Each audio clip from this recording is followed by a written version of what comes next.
Hey y'all, I'm Alex. Today I thought I would talk about the two main styles of Taekwondo, Wtf and Itf. Now let's get started. Okay, so the main points that I'm going to be going over in this video is just the different style of sparring between Itf and Wtf. Because really, once you look at the big picture and at each style, that's the big main difference between them. Everything else is pretty similar. You're going to learn self-defense in both styles. It's really going to vary just by school to school, studio to studio.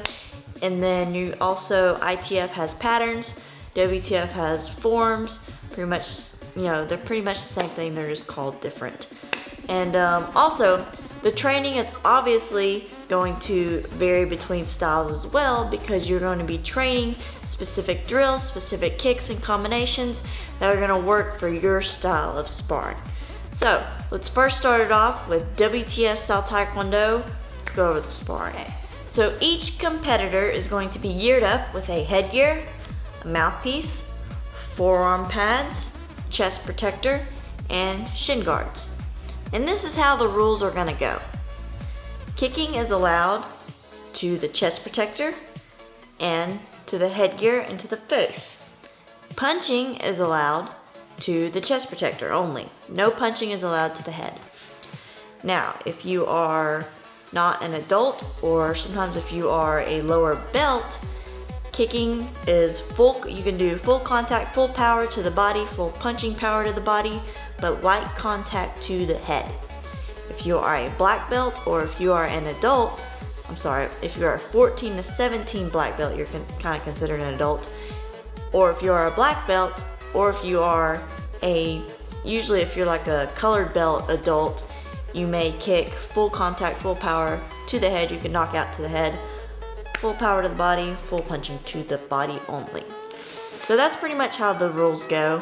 The sparring is also continuous. So constantly you are moving, kicking, dodging, trying not to get hit.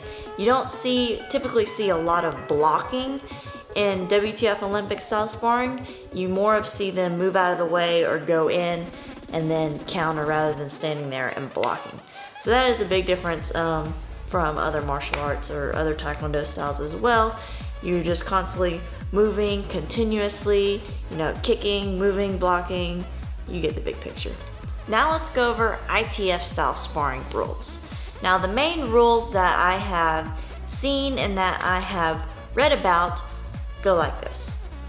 They have a headgear, they have gloves, and they have protection on their feet. You're allowed to punch and kick to the body and to the head. Now, I have seen and heard and talked to people that have told me two different rules. I've heard that you can do full contact to the body and to the head. And then I've also heard that only light contact is allowed. And I've also heard that sometimes the sparring is not continuous, that if you just land a really light shot, they'll stop the match, award the point, and then keep going. So it's like stop and go every time a shot is landed. But then I've also heard and talked to people who have done continuous sparring, punching to the body and the head, all good. Not sure if it is just varies by location, varies by school, varies by country. I'm sure it's a little bit different everywhere, but those are the two different main rules that I have heard and that people have told me before. Now obviously I'm going to be a little biased because I do train in WTF style Taekwondo. I absolutely love it because it is so different. It's pretty much a battle of kicking, which is what I really love. Obviously, a lot of people have said this, it's not realistic, not gonna work in a real fight.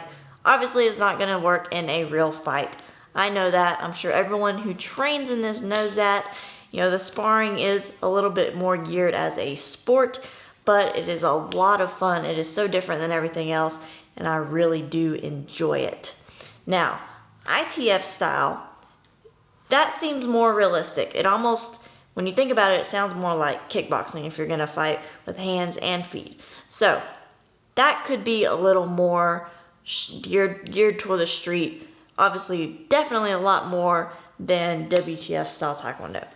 So it really just depends on what your preference is. If you like more of the battle of the kicks, or if you like something more that's going to be a little more have a realistic feel where you're doing hands and feet. And I'll also add in that I do train in WTF Style Taekwondo. It's not useful in the street, but I do also train in Muay Thai, MMA. I have a little bit of Jiu-Jitsu background, and I also learn basic self-defense as well. So that's not the only style I do know. I mix in everything else.